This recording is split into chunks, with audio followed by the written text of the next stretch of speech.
Welcome to another edition of Progressive Retail. I'm your host, Cory Mosley. On today's show, we continue our discussion on the 7 circles of internet sales success by discussing the process circle. Let's get started. Every dealership, one way or another, has a process. Growth and profitability opportunities typically lie between the areas where your process isn't optimal. It is also common to confuse a sales methodology and a sales process. So let me first share with you the distinction between the two. A sales methodology is the philosophy a company employs to grow through sales, while a sales process is the specific steps employed by a salesperson or a sales team to close a new customer. The question becomes, have you focused so much on the sales process inside your CRM that you haven't really determined the methodology? I remember several years ago visiting a Chevrolet store and talking with the general manager. He told me he had just hired someone and had all his internet needs covered. I asked him if I could meet the person he had hired, and he said sure.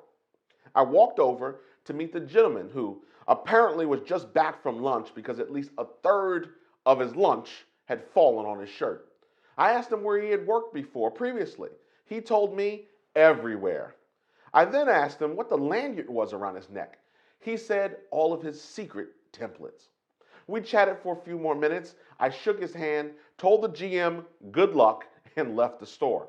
As you can imagine, he lasted less than 90 days, and of course, the dealership had to start all over again. See, you must have a sales methodology designed and then a process. Your process also must be able to survive turnover. Your dealership cannot rely on one person's process. I have counseled many dealers over my career, and I was surprised to hear that many of their challenges were due to the fact that someone left and no one knew what to do.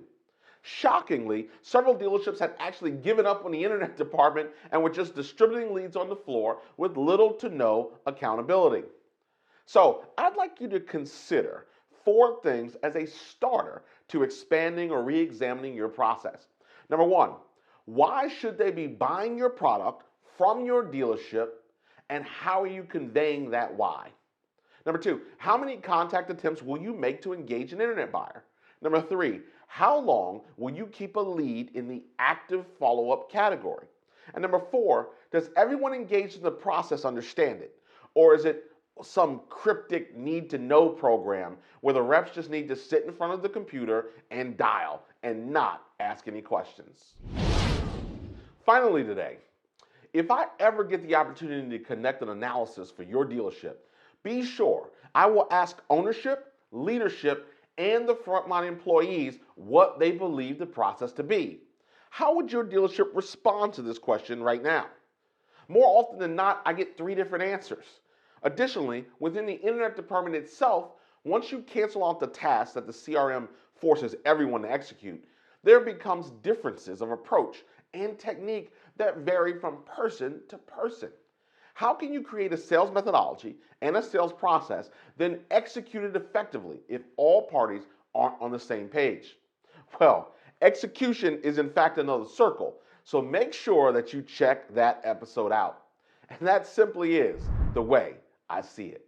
To learn more about how we are helping dealers sell more cars online, visit us at mosleyautomotive.com. And make sure you download some of our free resources and attend one of my upcoming webinars. If you know an industry colleague that needs to hear this information, I encourage you to share this video with them. This has been another episode of Progressive Retail, exclusively on the CBT Automotive News Network. I'm Cory Mosley, and I will see you next time.